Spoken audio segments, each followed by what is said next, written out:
Soft shoes. We're recording now. Chris Hani, an editorial in the Sowetan just yesterday described you as fascinating, controversial, and to some frightening. Are you really a frightening person? No, I don't think I am a frightening person, but I've read a number of assessments from different newspapers, some of them quite hostile to the cause for which I stand.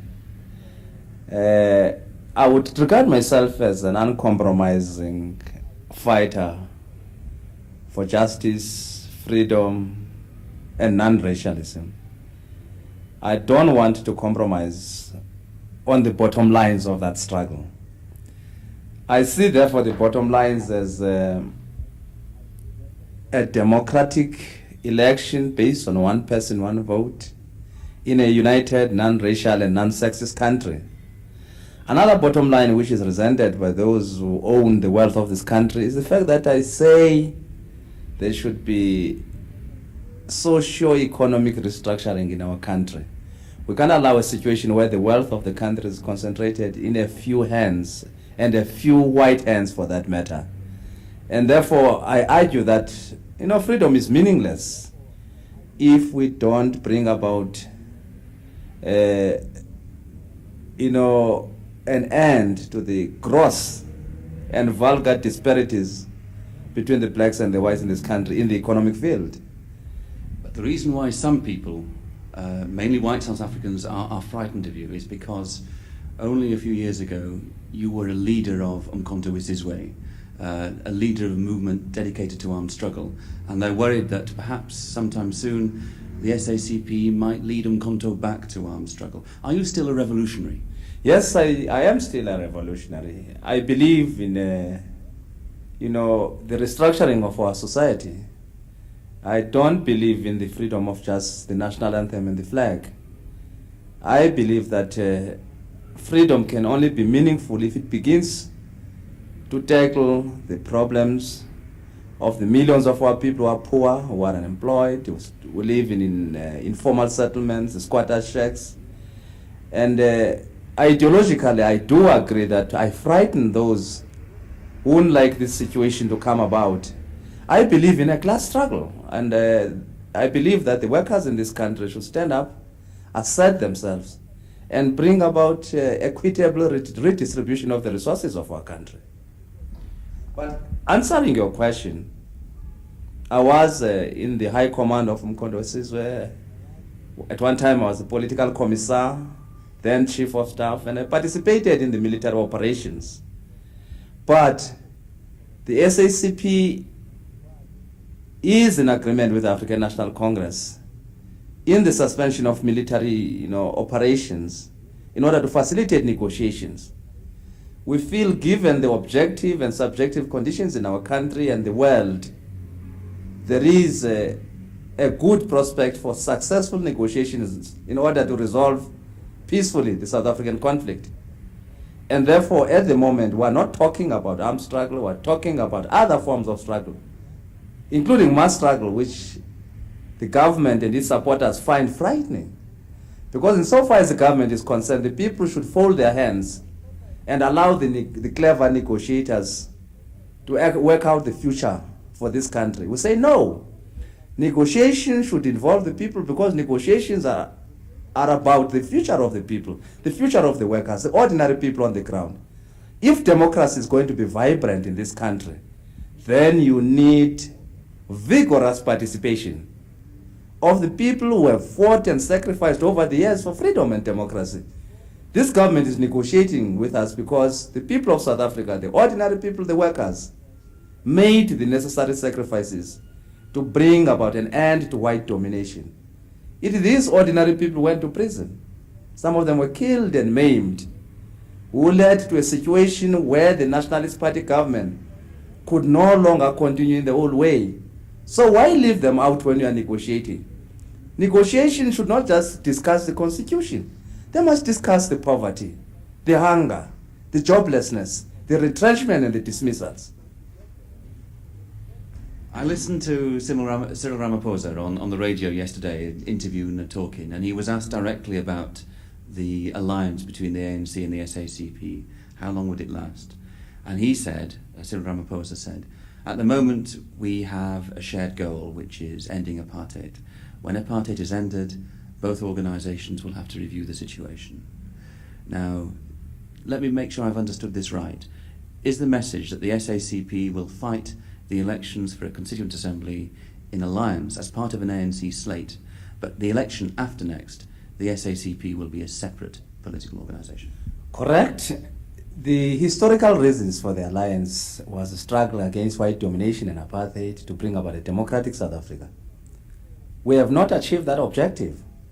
So there's no reason why we should not continue the alliance. In fact, there's a need to strengthen that alliance in order to defeat the Nationalist Party government and bring about democracy in this country. Cyril is correct when he says we have got a shared objective, a shared goal, the goal of democracy and freedom. And therefore, it would be unwise, tactfully incorrect, and not in the best interest of the oppressed people in this country if the ANC and the party were to part ways presently.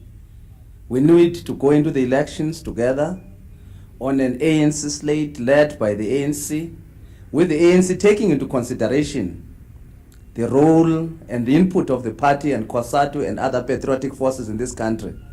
Such a slate should include communists, should include trade unionists, civic leaders, and members of other patriotic groups in this country.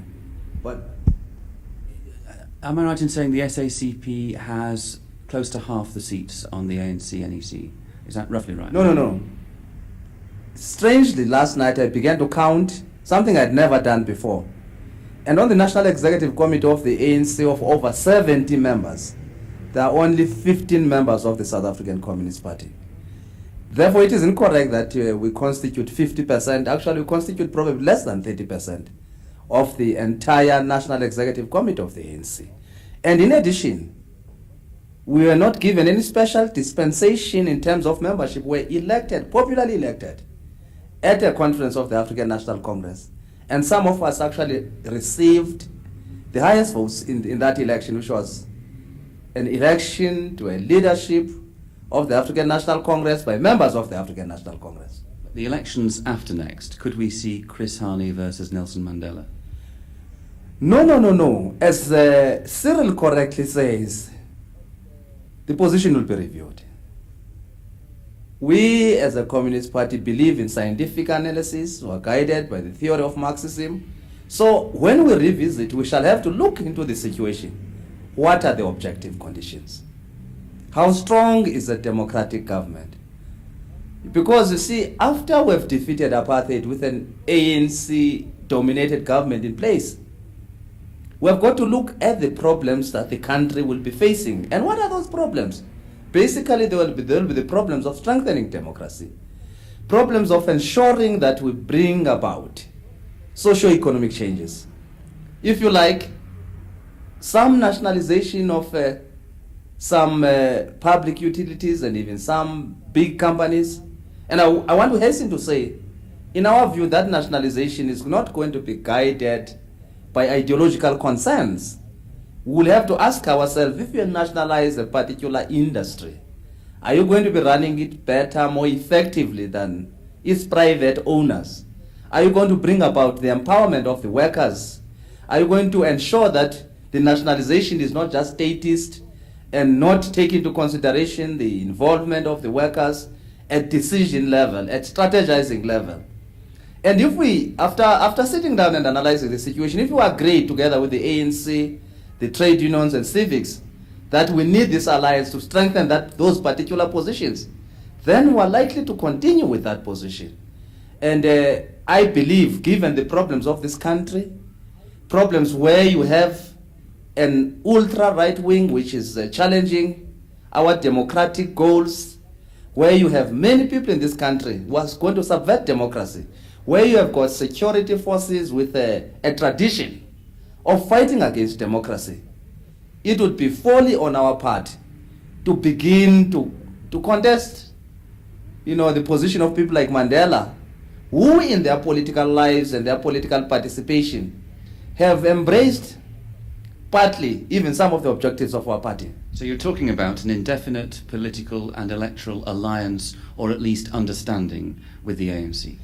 I would think that this country would need a strong government, a government that should be supported by progressive forces.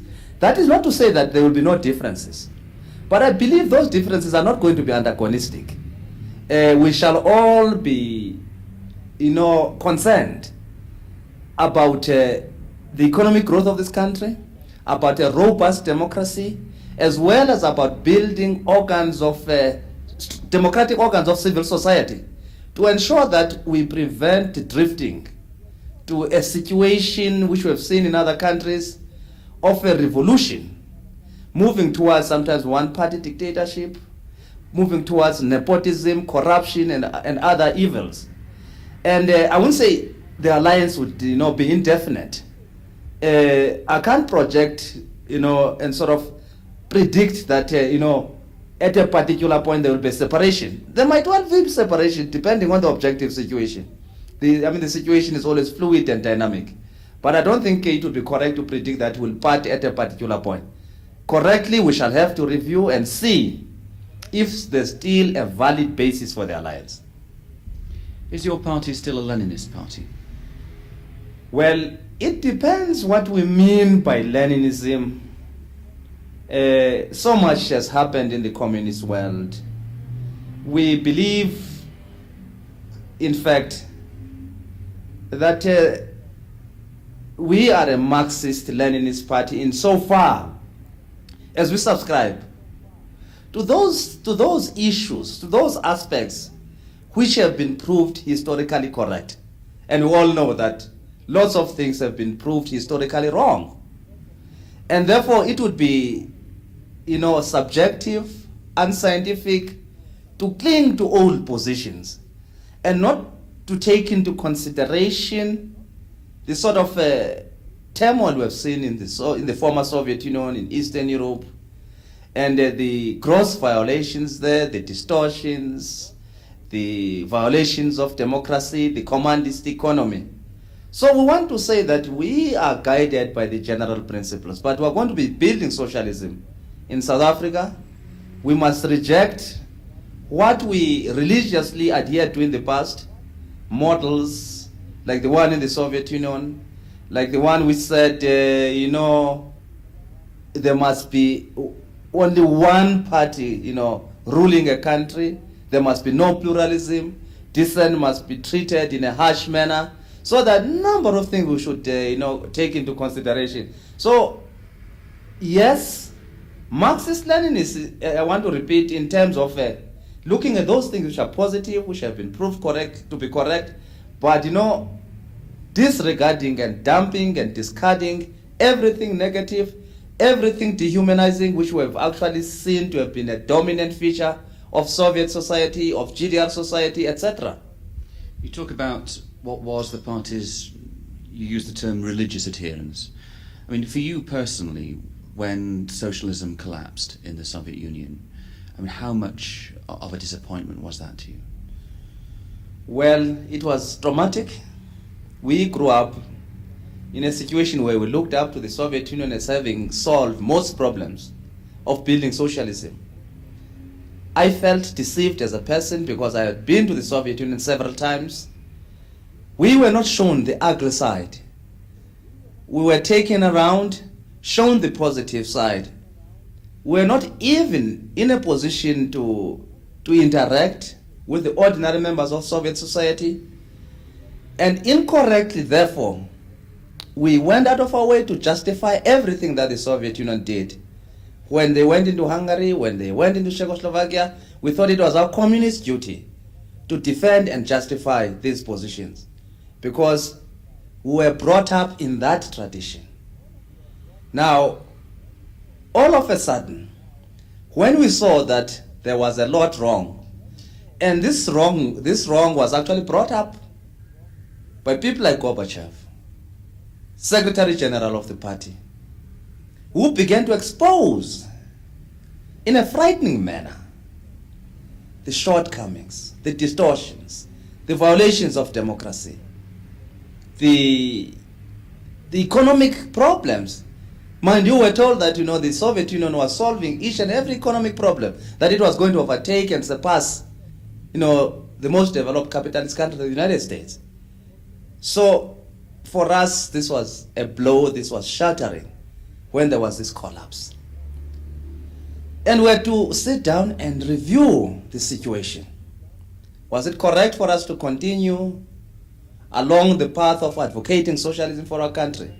And we said yes, because we said in the basics of Marxism, as propounded by Marx, Engels, and other eminent theoreticians, there was nothing wrong.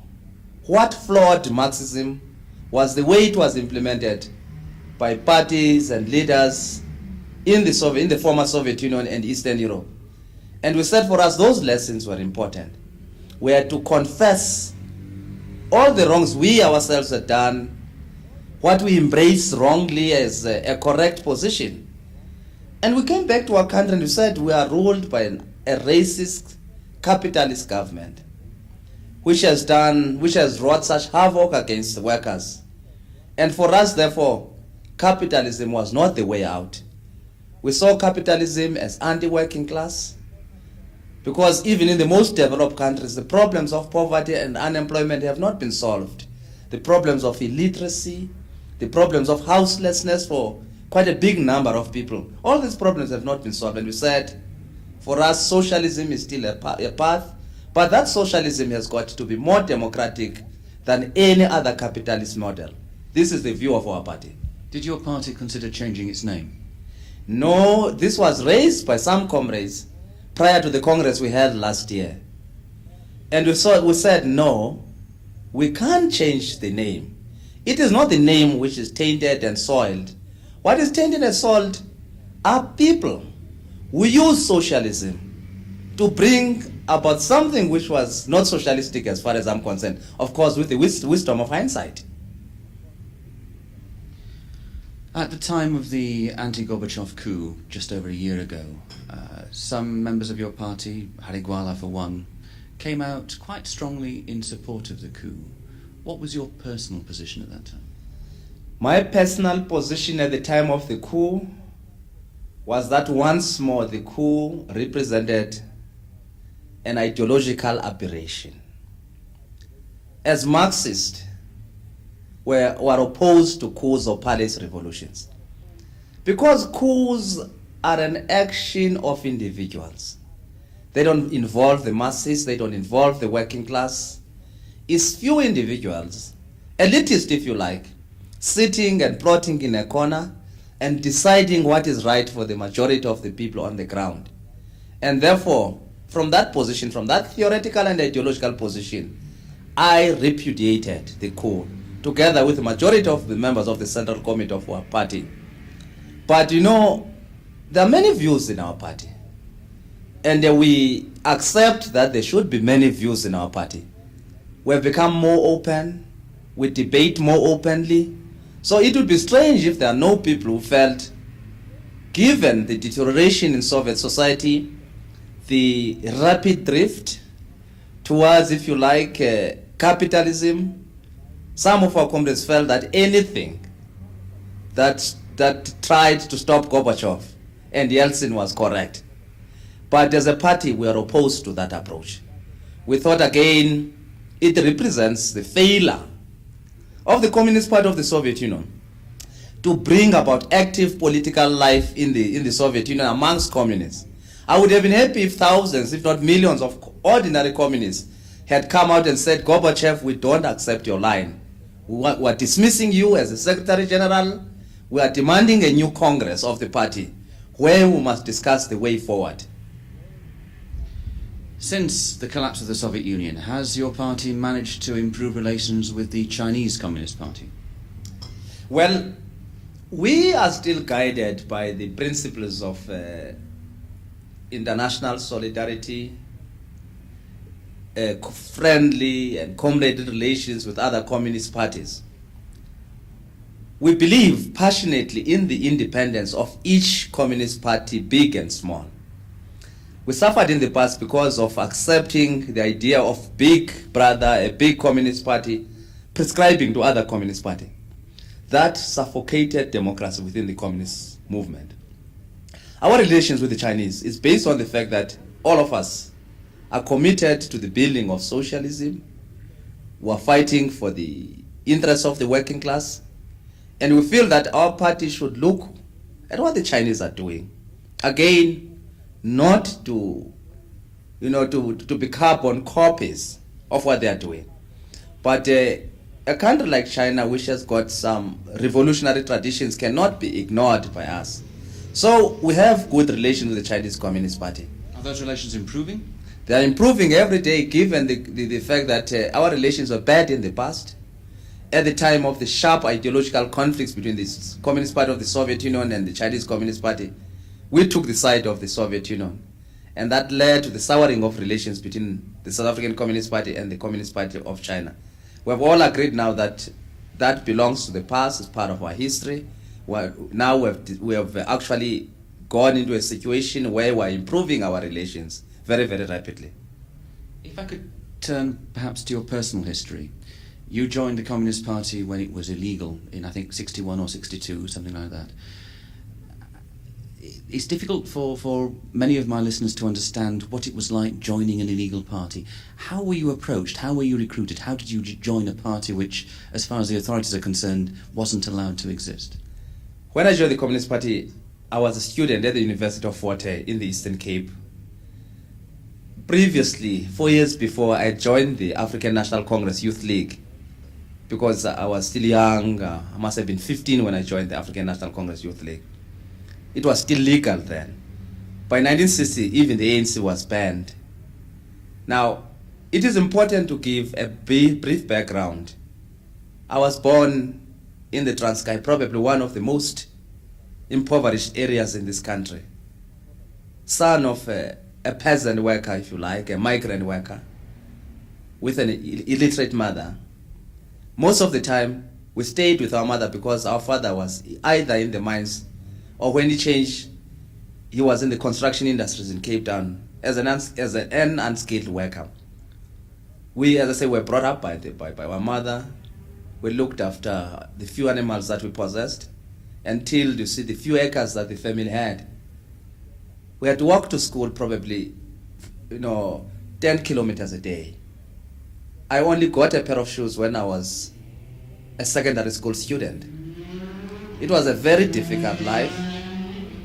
And basically that was the life in the whole area. I'm referring to Kofimbaba where I was born. Then I started by being a devout Catholic. I was an altar boy at one time. I contemplated being a priest, but my father couldn't allow this. When I went to Fort this university in the Eastern Cape, I met a number of comrades there who were interested in political discussions.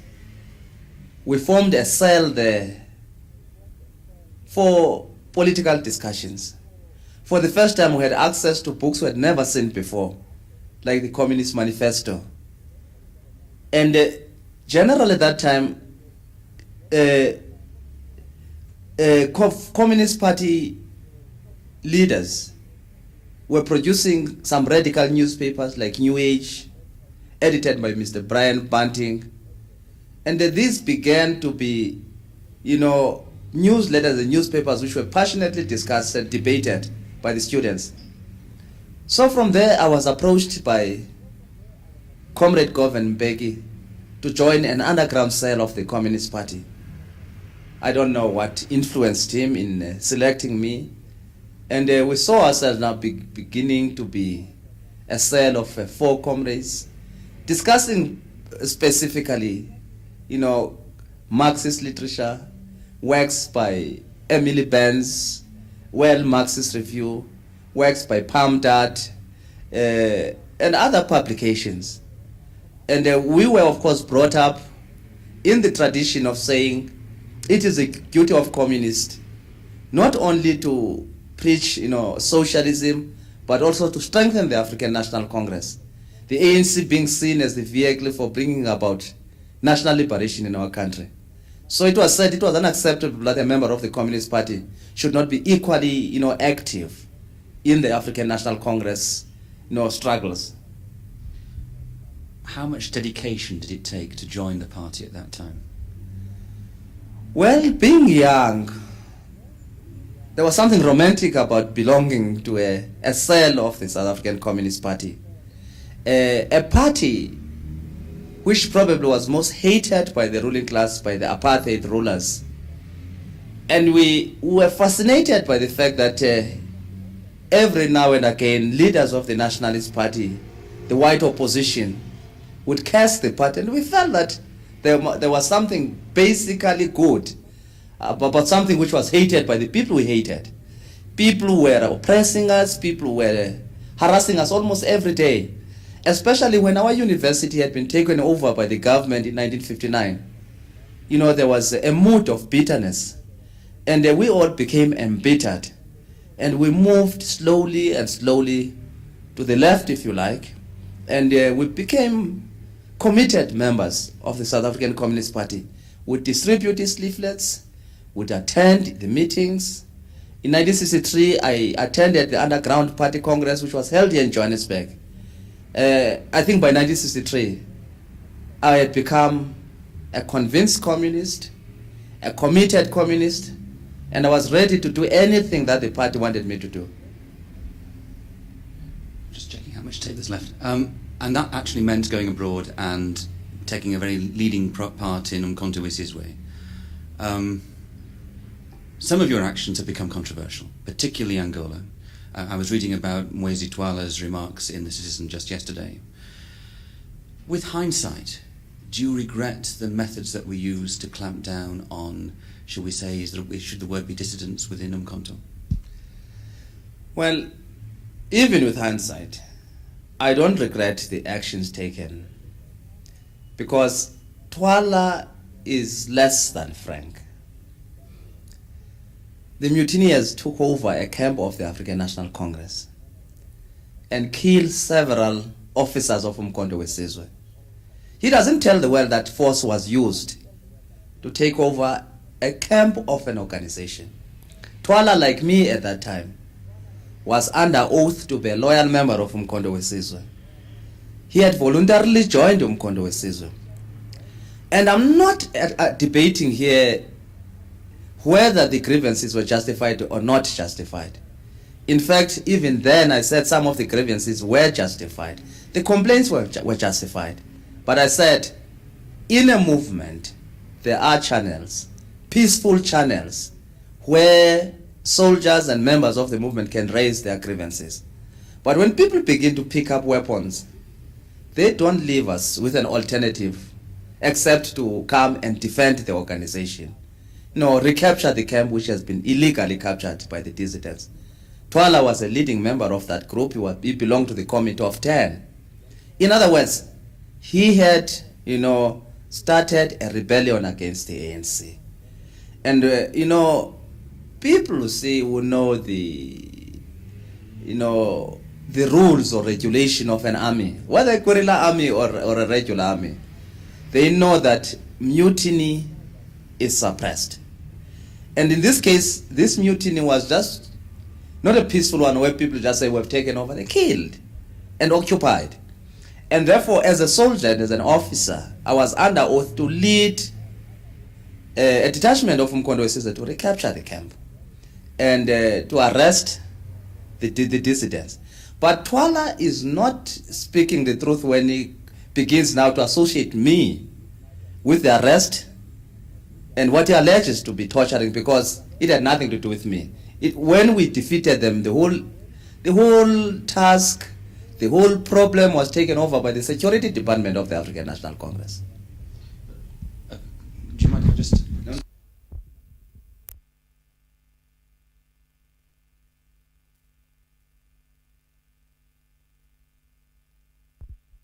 Treatment.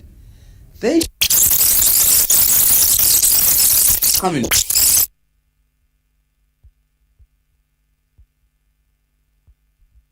wound up with what he alleges was a sustained campaign of imprisonment, beatings and torture against him and others? You see, unfortunately, Twala, begins again to degenerate into the known anti-communism crusade. It is true there were communists in the security department in Mbogoto, but it is wrong to say it was dominated by communists. There were a few communists there. It's very difficult for me to say how many communists were there. But again, the party was never asked to provide Communist Party members to serve in the security. It has always been the discretion and the decision of the security department to select and appoint people to serve in the security department. When they were in the security department, I can assure you they were not accountable to the party. They were accountable to their bosses, to their commanders in the security department. And I think, therefore, a line must be drawn between communists who are serving in the various departments of the ANC and communists who are in the party.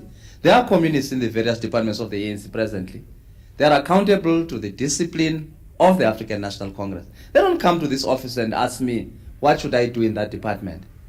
And therefore, if there were any beatings, tortures, and maltreatment, they should not be ascribed to the Communist Party, but should be ascribed to those who were responsible. And I want to tell you something that Twala doesn't know, because Twala had never attended meetings of the National Executive Committee.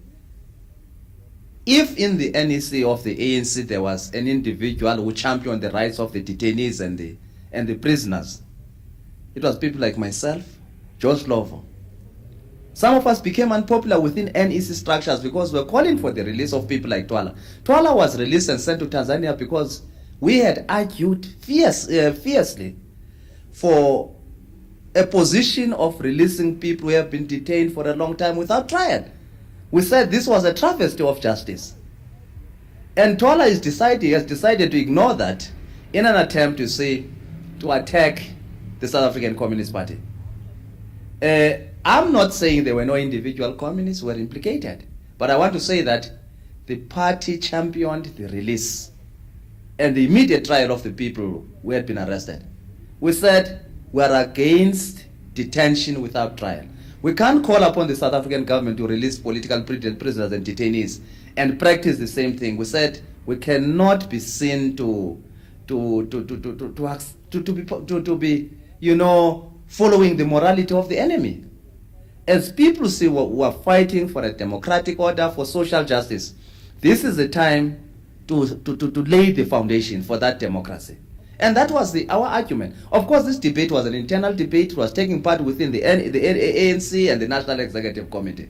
But if one day the ANC publishes the minutes of those meetings, it will be shown that some communists came out openly against maltreatment, against tortures. We were very vocal, for instance, we were quite vocal against the treatment of people like Tamizulu. One of the commanders of Mkondo Sizwe was arrested by the security department. And other cases of what we saw as a violation of the rights of the individual. Angola in '84 was perhaps the start of the legend of Chris Hani, because, as Stephen Ellis recounts in his book, there was a speech which you apparently made to the mutineers in the early stages of the discontent, which doused down the flames, which some people described as a magnificent piece of oratory. Did you feel yourself that you were becoming someone who was venerated, perhaps, within the movement? Well, I wouldn't say venerated, but I would say that I belong to the generation of the 60s, the young people who were taken out for military training, the first group in big numbers to be taken to countries like the Soviet Union. On coming back, a year or 2 years afterwards, I was deployed in Rhodesia. I fought in Rhodesia and ended up in prison in Botswana. I was paroled and sent back to Zambia. Later, I was given another task to go back to South Africa illegally to build underground structures in 74, 75. Later, I also ended up in Lesotho participating in the building clandestine of those structures. And I participated in the building up of Umkhonto weSizwe through systematic recruiting from a number of areas inside the country. So that put me in touch with the young generation which joined the ANC, you know, the youngsters of the 70s and the 80s. And therefore, I was quite familiar with many of them. And later on, I had shared a lot of experience and collaboration with many of them.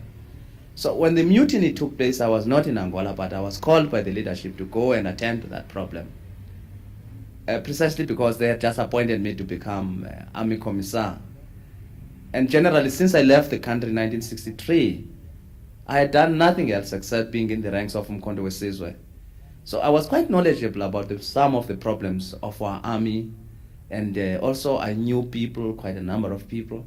And when we faced this problem, I think the movement felt that probably I would have a better understanding and I would be in a position to solve some of the problems. That mutiny was also a setback for our movement. There's nothing to be proud about it. It will go down in history as one of the episodes which in a way for some time left an ugly scar. Nobody can derive joy from fellow oppressed South Africans fighting one another, killing one another. It would have been better if it was solved peacefully. And the speech I made in Angola, in Luanda, was an appeal, a passionate appeal to the comrades to find other ways of solving their problems. And I'm happy, and I would feel that it contributed to a situation where many lives were saved. I think generally only 2 comrades were killed. And if I had not appealed to them, I think more people would have been killed. I saw, therefore, the speech as a contribution towards a better understanding. I tried to be balanced in my speech. I accepted that there were many wrongs that had been done. There were wrong methods of punishing people. There was no forum created where people could express their views. There was no sensitivity on the part of commanders and leaders, including members of the National Executive Committee, to the complaints of comrades who spent many years in the camps, in the bushes. And there was also a call for a conference so that leaders could be elected, so that the movement could be more democratized. And I think when we examine that mutiny, we should not forget that some of the issues raised deserved to be attended. And that was my attitude. I know that not everybody in the leadership agrees with this sort of approach, but that was my approach, still my approach.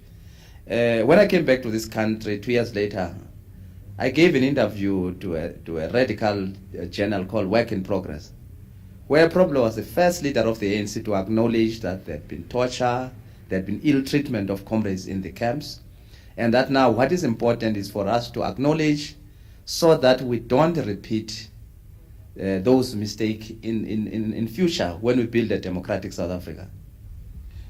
When you were working for Umkhonto, how many times, how often did you come clandestinely into South Africa? Well, in 1967, I went into Zimbabwe, I fought there, and I ended up in Botswana. I didn't reach South Africa. In 1974, I came back into the country via Botswana to build the organization. Later on, I moved to Lesotho. From Lesotho, I made a number of forays into this country, meeting comrades clandestinely, building underground cells, preparing routes, to send comrades back and also to bring in recruits via Lesotho to Mozambique and Angola. In the 80s, I used also to get into Swaziland, to Botswana, cross the borders, do some reconnaissance together with comrades who were based there. It's very difficult to keep the count of the numbers of the number of times I'd been into this country, but certainly I'd made a number of clandestine visits into South Africa. Were you at any stage close to being captured? I would say yes and no. When I went into South Africa in 1974, and then later on I proceeded to go to Lesotho, I did not know my way into Lesotho. So it was at night, and I thought the best thing is to go to a police station in a small town near the border called Wepener.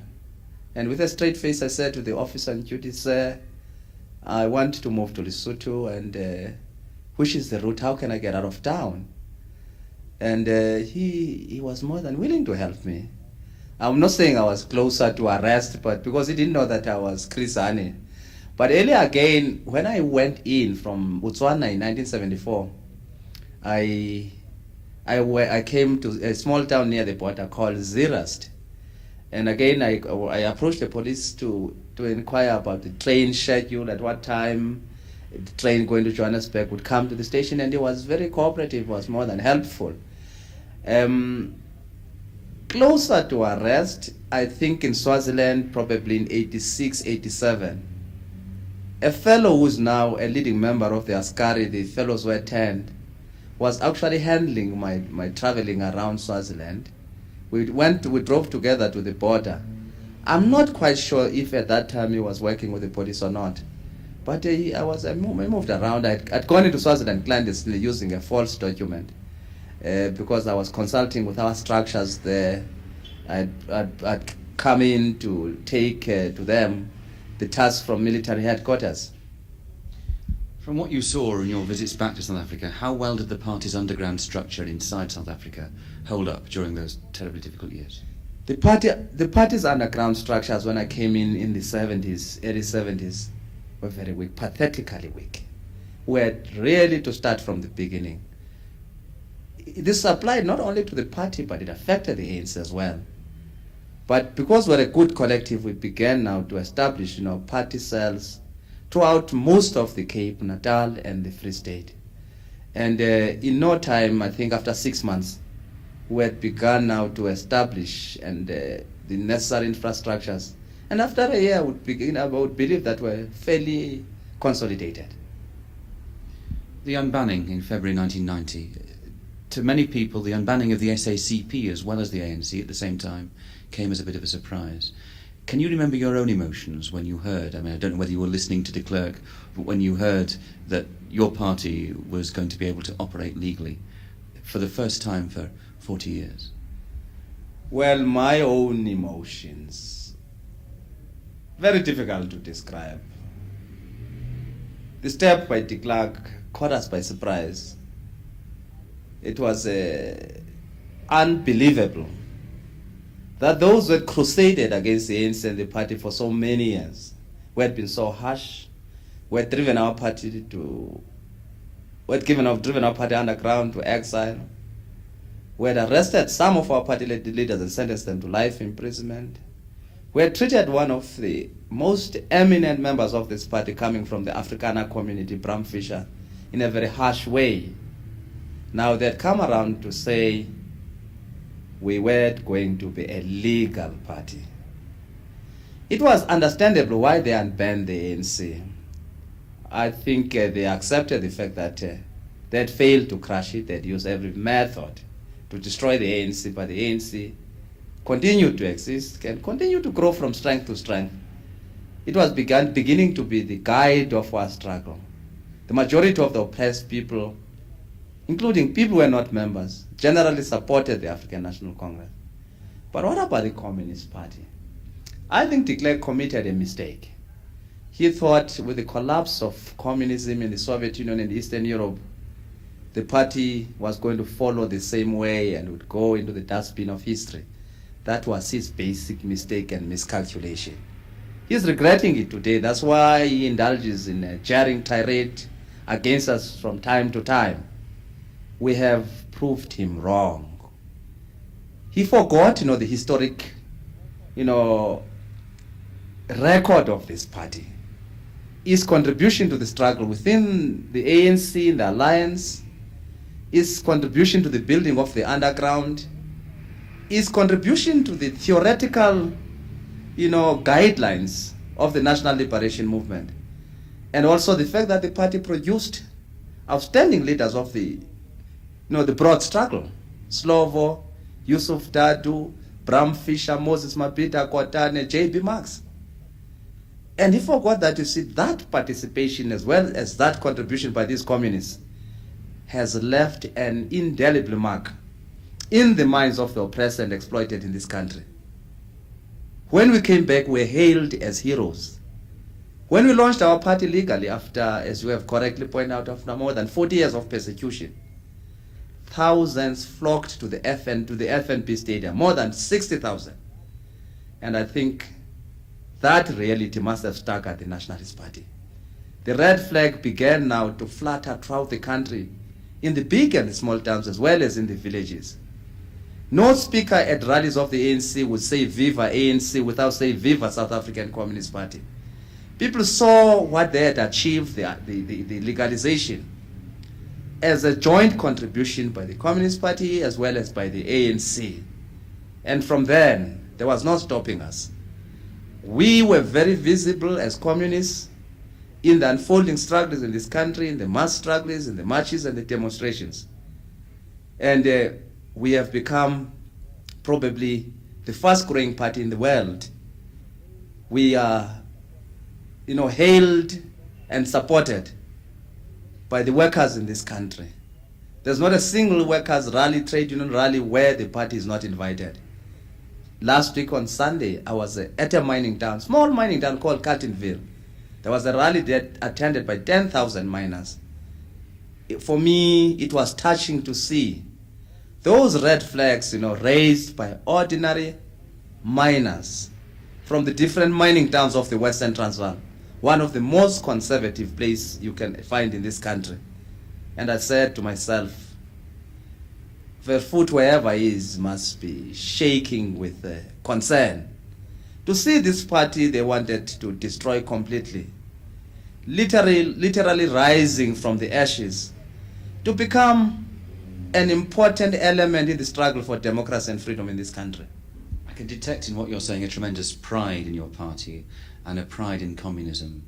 But is there also too much nostalgia there? You said there was something romantic about becoming a communist. But is the Communist Party looking back on its past achievements and triumphs more than looking forward to what it can offer to tomorrow, South Africa? Looking back into our history, examining our history, acknowledging our mistakes, but at the same time proud of what we have contributed as communists to the struggle for democracy and non-racialism in this country. We're the first party to say this country belongs to all black and white. We took the politics of non-racialism to the ANC and broadened the nationalism of the ANC from the narrow nationalism of the 1912 up to 1930 period into an all-embracing nationalism. If you like, democratic nationalism, which defined a place for everybody in this country, black and white. We certainly look to those beginnings with a lot of pride. But we're not just nostalgic. We're looking into the future. What future do we want for this country? First of all, the struggle for socialism is basically a struggle for democracy, even bourgeois democracy. Bourgeois democracy has always been embraced by Marxists as an improvement on autocracy as well as feudalism.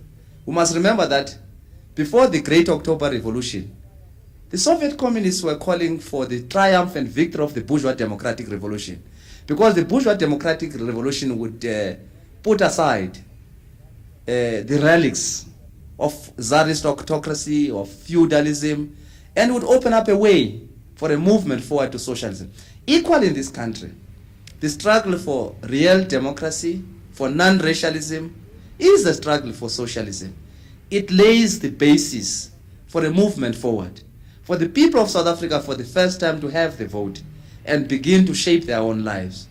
But we say that political victory must be linked to immediate steps to reorganize the economy of our country, to empower the workers.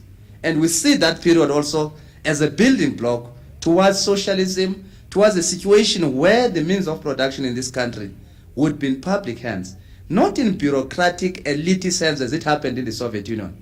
It would certainly be in the hands of the workers. The workers would have a central role. We don't believe that nationalization is not only done by a socialist or communist country. Nationalization is sometimes enacted by dictatorship. Mabuto, Banda, they nationalize in these countries, but they are not nationalizing in the interest of the workers. They are nationalizing in the interest of the bureaucrats, of their friends, of the elite. And we say in our country, nationalization must be done in such a way that it involves the very people who are involved in the production processes. But we're also saying that when we discuss nationalization, we should not wear ideological spectacles, like in the Soviet Union. You don't nationalize if nationalization is going to lead to stagnation in the economy. We must accept that there's going to be there's going to be partnership control or partnership ownership, cooperative ownership. There's also going to be private ownership. But we say even with private ownership, there must be guidelines. We cannot allow for the old laissez-faire where people with wealth would decide and prescribe to the rest of society, as they've done in this country in terms of big business, in terms of the mines. The mines in this country are a power to themselves. That's why they've not done anything for their workers. That's why their workers still stay in compounds. That's why they've got security forces within mines to deal with any rebellion. That's why in some mines, the National Union of Mine Workers, even today, is not allowed to organize openly. They've got to organize underground. There's still a big struggle to accept, the right of a worker to belong to a trade union of his own choice. There's still a battle here to fight against oligarchic tendencies on the part of big business. And we see ourselves as communists together with the trade unions and an ANC government participating in that struggle. But again, you see, we want also to learn a lesson from the Soviet Union. And that lesson is to fight passionately against one-party rule. We don't think democracy should only be defended by those who are in parliament and government. We think the person at grassroots must have a say. We must broaden democracy. We must allow for democratic organs of civil society, the civic organizations, the students, the teachers, the professional, medium businesses, to get involved in organizations so that society should be a watchdog against any deterioration in terms of democratic rule. And therefore, that's why we're saying, yes, we're marching today against the apartheid government, but even in future we must march whenever there are injustices committed against residents in the townships, in the suburbs, injustices committed against our environment, sort of ecological problems. There must be a culture of marches, because marches involve people, and parliament involves a small, tiny, microscopic, minority of the population. I think that's covered all the ground. Chris Hani, thank you very much indeed. You're welcome.